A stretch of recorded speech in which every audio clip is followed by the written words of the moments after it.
This show is produced by the Hartman Media Company. For more information and links to all our great podcasts, visit hartmanmedia.com. Welcome to the Creating Wealth Show with Jason Hartman. You're about to learn a new slant on investing, some exciting techniques, and fresh new approaches to the world's most historically proven asset class that will enable you to create more wealth and freedom than you ever thought possible. Jason is a genuine self-made multimillionaire who's actually been there and done it. He's a successful investor, lender, developer, and entrepreneur who's owned properties in 11 states, had hundreds of tenants, and been involved in thousands of real estate transactions. This program will help you follow in Jason's footsteps on the road to your financial independence day. You really can do it. And now, here's your host, Jason Hartman, with the complete solution for real estate investors. Welcome to episode 1967. Thank you for joining me today. First of all, join us for our Alabama property tour. We're going to cover 2 markets in Alabama coming up very soon. Go to jasonhartman.com and get your tickets for that. And by the way, this picture is not very representative if you're watching me on video. This was another property tour we did. The one we're doing in Alabama is a much smaller property tour, so it'll be a more intimate group than this. This was a big property tour that we did in the past where we needed 2 giant buses, if you can believe that. These buses hold about 55 people usually. And this will not be like that. It's just a picture of a past tour. This will be a smaller tour. So personal savings rate, as we have talked about, Americans are not very good at saving. Okay. That goes without saying. Asian countries much better at saving. A lot of countries better at saving than Americans. Americans sort of look at the world with the prosperity lens that they've always been fortunate to live under, at least for the last many years, since World War II and even before that. And they are not very good at savings. Now, we had a big thing happen in the post-World War I era, where we had the rise of modern public relations and modern advertising. And I talked to you in the past about this key figure in that, and that is Edward Bernays. He was the one that got behind and created that campaign for women's empowerment, okay? Because women should have the right to get cancer just like men. What do I mean by this? Well, that was the famous publicity stunt that he orchestrated during, I believe it was the Macy's Thanksgiving Day parade, if I'm not mistaken. And he had these women in the parade walking along, and at one specific moment, he had them pull out cigarettes. And that was, at the time, socially unacceptable for women to smoke. And the tobacco companies thought, hey, we're missing half of the market here. Actually, just a little less than half, because there's always more men than women being born, just slightly more. But hey, the men die younger, and they also die in wars at a much higher rate than women do. But suffice it to say, we'll call it half the market.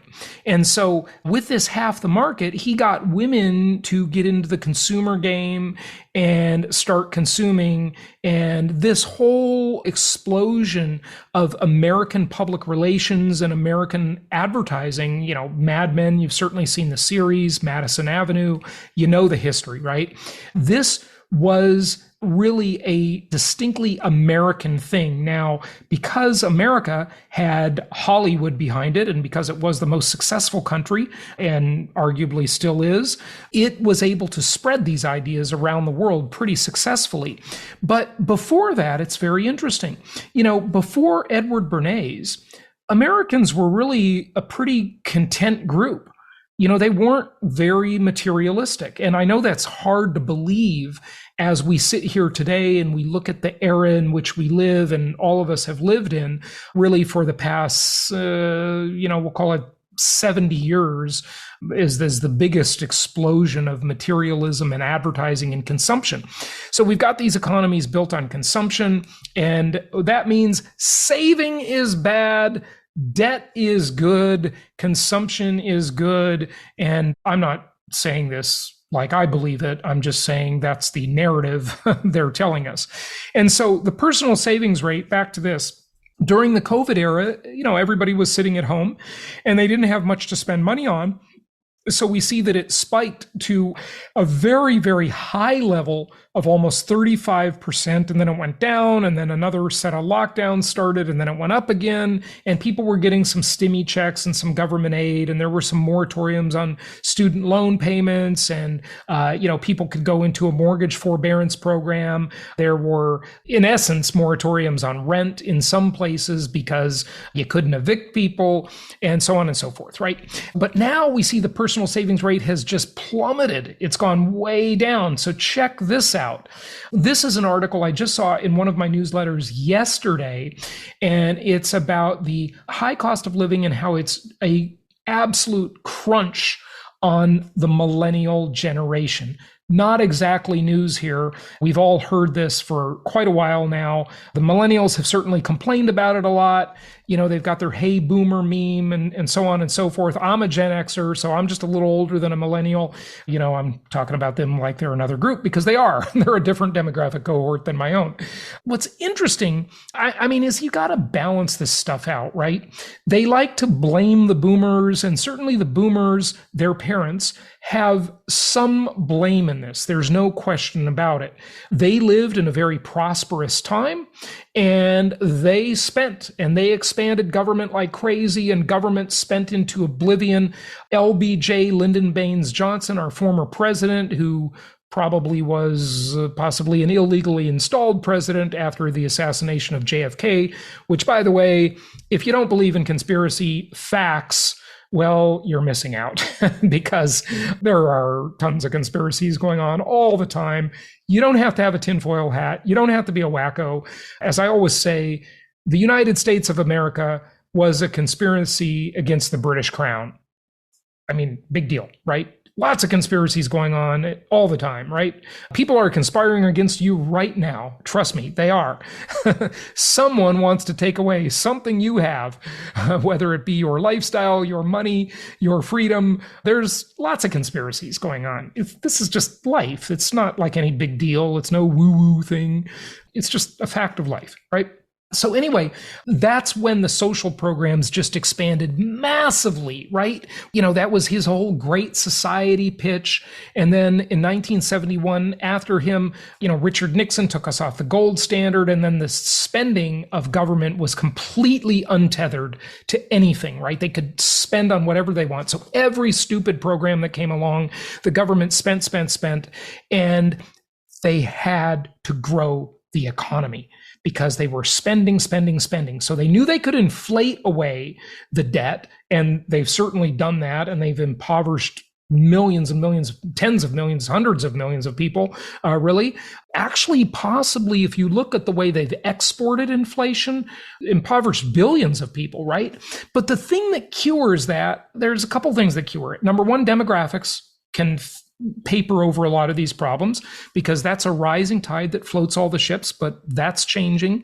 And we're going to talk a lot about demographics in upcoming episodes, not that we haven't already, but more to come, because I've got some new studies and new information I want to share with you there of how that's going to affect the economy going forward. But then Nixon went to China. And I'm the only one I've ever heard saying this, thinking this. And I believe that Nixon's opening of China was a move to offset that rampant inflation that Nixon knew was coming because he had taken us off the gold standard. Now, look, you can hate Tricky Dicky Richard Nixon as much as you want, and I'm not necessarily going to disagree with you. But the one thing I will say is he was a very smart man. He was not stupid. He was definitely not Joe Biden. Joe Biden is stupid, okay? But Nixon was smart, even if he was a crook. And, maybe he was a crook. I don't know, whatever.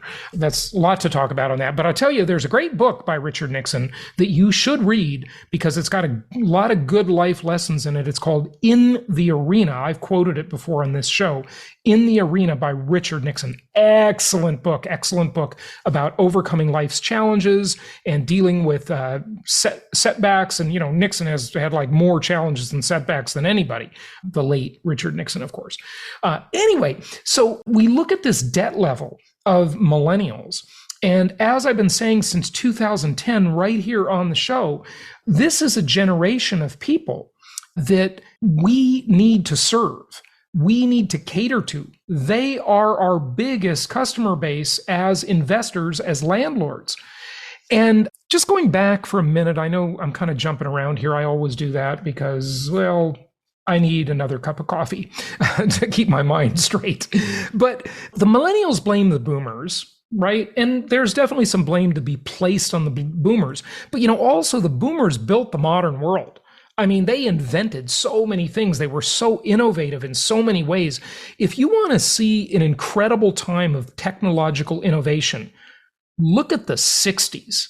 Man, the 60s was like an amazing decade. I know most people think of it as free love and Haight-Ashbury and Timothy Leary and LSD and all of that stuff. And it was that too. But it was also a time of tremendous innovation. The people that weren't the hippies, the people that weren't at Woodstock, they were working in labs. They were designing aircraft. They were building the space program. I mean, it was an amazing decade of innovation and invention.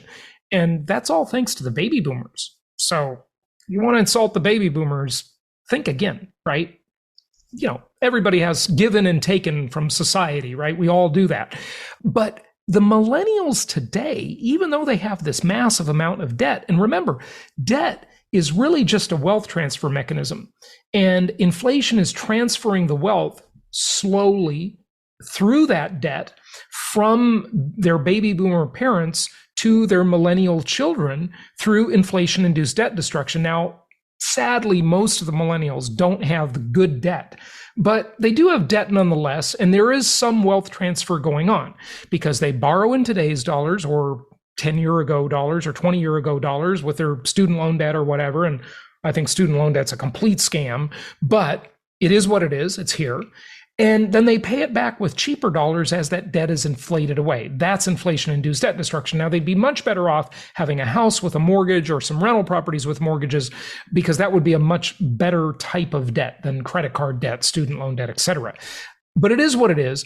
I just want you to notice the wealth transfer is there to some extent. You can't deny that.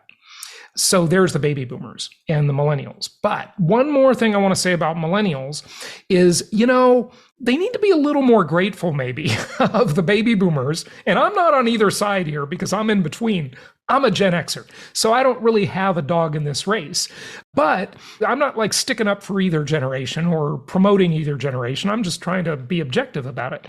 But the millennials, even though they have all this debt and they are taking advantage of some inflation-induced debt destruction, they have better lives in so many ways than their baby boomer parents did, or even my Gen X generation did. They are traveling the world. They are having avocado toast. They are having, that's a meme, by the way, if you don't know the reference. Look it up. They are having avocado toast. They are traveling around the world. They get to be digital nomads. They get to be remote workers. They are into lifestyle extraordinaire. And they have all these modern conveniences. They're almost digital natives. The Gen Zers definitely are digital natives, but they're mostly digital natives, millennials. They have all of these advantages that really should be appreciated. Look at the picture on the screen. It tells a lot. Okay, if you're watching me on video, look at the picture next to this article. Now, I got this from one of those clip art sites. It is licensed, okay? And this millennial woman, okay, I would guess she's a millennial. She's looking at her bills with disdain, like the bills are too high. But I just want you to look at the background of the picture and look at how she's dressed. She's dressed better than her baby boomer parents would have been. She's in a nicer house or apartment than her baby boomer parents were in. It doesn't have avocado green Formica countertops. She wouldn't accept anything less than quartz or granite for her countertops. It is like life is better in so many ways. And I mean materially. You can argue every other aspect, but that's a whole long discussion we don't have time for. But just notice the type of house she lives in today versus the type of house her baby boomer parents lived in years ago. And really, in a lot of ways, life is so much better, materially speaking. She probably owns or leases or whatever, financed, and has a late model car. She has access to all sorts of great technology through the sharing economy. She probably shops at Whole Foods and eats organic everything that her parents were eating hot dogs and, with hot dog buns and disgusting mustard and ketchup. She probably has Grey Poupon, right? You got to appreciate these nuances here, folks. There's just a lot to this when you start to peel back the onion and you look at lifestyle. But let's look at here. It says higher learning.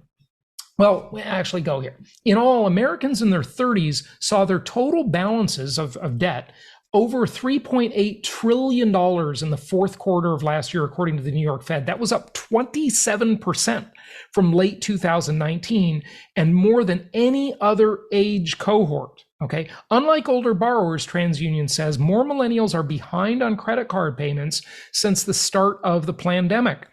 Intentional Freudian slip of the tongue there.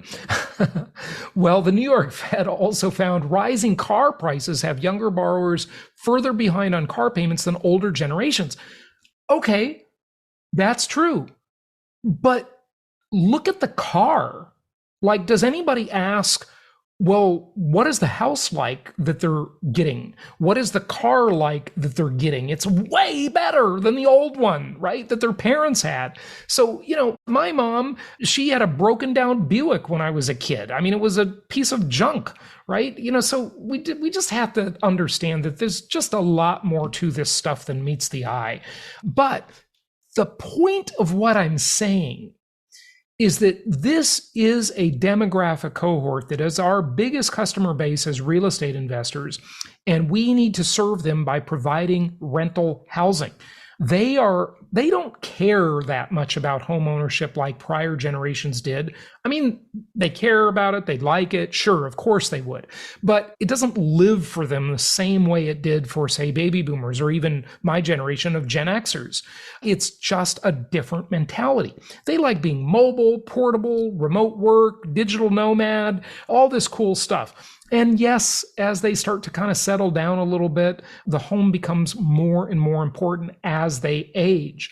But I just want people to realize there's a lot of layers to this onion and distinguish all of that stuff, okay? It says Millennial Mayhem. They may whine a lot. This is not me talking. This is the article. They may whine a lot, but the 30-somethings who make up the bulk of the millennial cohort have been dealt a pretty bad hand. Their working lives began in earnest right around the financial crisis of 2008. The pandemic arrived when many began to turn the corner in their careers. Now, that's true, and that is unfortunate. I mean, think about it. A millennial saw their parents get beat up in the Great Recession. They saw their parents stress about bills. Their parents probably took a loan on an adjustable rate mortgage on a house they couldn't afford, and they got into trouble. A lot of them went into foreclosure or went into default at least and had to do short sales, workouts, loan mods, whatever. When the pitter patter of tiny feet arrived, so they were turning the corner on their career, having kids. Now, these are my neighbors, by the way, that they're describing here, because they had 2 kids during the pandemic, right? 2 kids during that time. And by the way, my neighbor owns a small kind of boutique grocery store. And so, he's out working and doing that all the time. And during the pandemic, that was obviously hit hard, as most small businesses were. I mean, at least he wasn't in the restaurant business. He had a grocery store. So that's better for sure, because grocery stores were definitely needed. But being a small business, I would venture to say that was tough. Okay.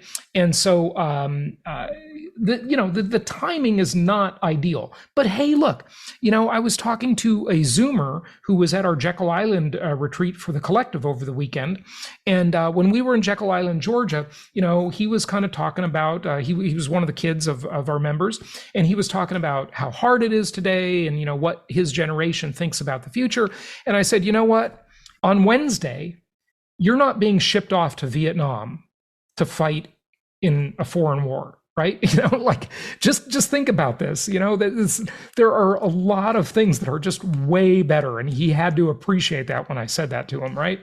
But anyway, complicated subject, but the point is the demographics coming at the housing market over the next 10 years are nothing short of phenomenal, because a lot of these people either aren't interested in buying or they can't buy because they've got this ridiculous student loan debt. And I thought this was an appropriate topic given the Supreme Court this week taking up the subject, and it looks like they're not buying it. They're not buying the Biden administration's BS. Hopefully, that was the news as of yesterday, but it might change again today. I don't know if they're still deliberating on this stuff.